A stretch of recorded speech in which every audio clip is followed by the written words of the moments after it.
Lecture 6, multilinear map of our S tensor. What is a tensor? This is where we saw the lecture 5, okay? These are our covectors, these S vectors, and T is the map, okay? And T it R covector and S vector, okay? This leads to the scalar R with the codomain. You see, all this right-hand side over here, they are the domain. You see, that's important. Now let's set another example just for you to fix, because as I said before, in the literature this is quite confused. So let's now apply to 1 tensor. R is equal to and S is equal 1. You just look at here, okay? R is equal to this, on the right hand side you have 2 covectors, and S is equal 1 and 1 vector, okay? Exactly as I wrote over here, alpha, beta, and X, capital X. Alpha, beta are covector, 2 covector, and X is 1 vector. Now, you see, this is the left-hand side. The left-hand side, you eat, okay? In this case, you eat 2 covectors and 1 vector, just leading to a scalar number, okay, with a real. That's by definition, this is a tensor, okay? So, tensor is a map.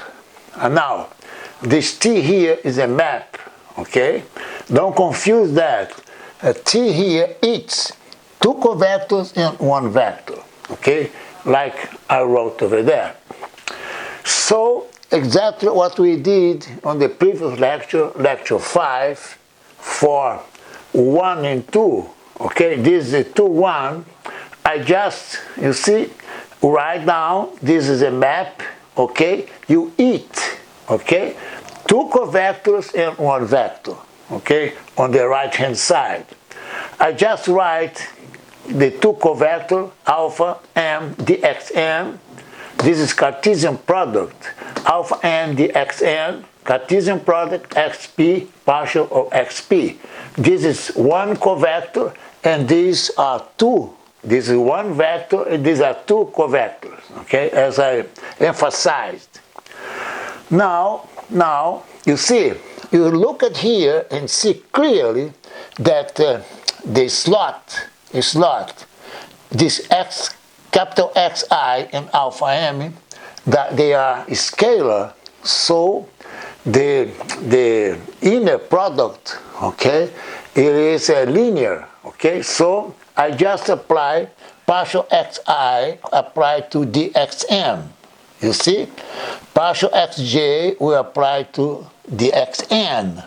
And in this case, dxk will apply to partial of, in this case, of xp. You see? So then I write over here, you see, these are scalar, okay?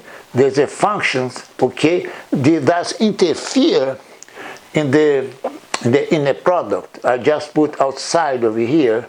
So this is exactly chronic delta im, okay, by definition. Likewise, yj alpha n. Say this is the first slot, second slot, so this is delta jn, and this over here is delta kp. Now you apply this chronic delta, the property, okay? And this here leads easily to this over here, xi alpha I, yj alpha j, alpha k xk. Now I group the blue one, xi, yj, alpha k, and just write ijk. You see? ijk will apply, okay, alpha I, alpha j, and xk. I just group these 3 blue ones in one that's here. So ij is, this case, a contravariant.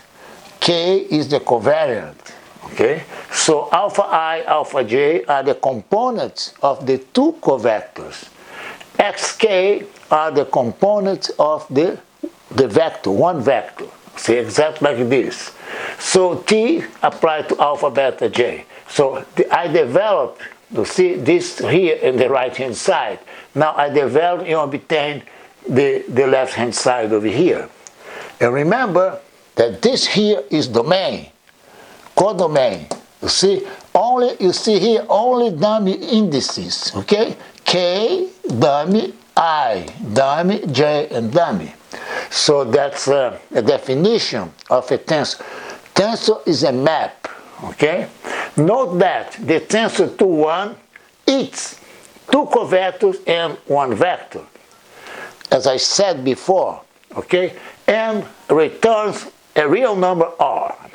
More precisely, I can write, you see, T here, the pumpkin origin here, is in this case, okay, is the map. Okay, map what? This is the domain, okay, and this when apply this tensor here, which it's two covectors and one vector. This leads to the scalar number R. You see, this is another example, clear, that for you to grasp clearly what is written in the literature. I repeat, the literature sometimes quite confused. So that's why I detail step by step, okay, all the derivation of 1, 2 and 2, 1. 1, 2, lecture 5. 2, 1 is this lecture 6. Okay.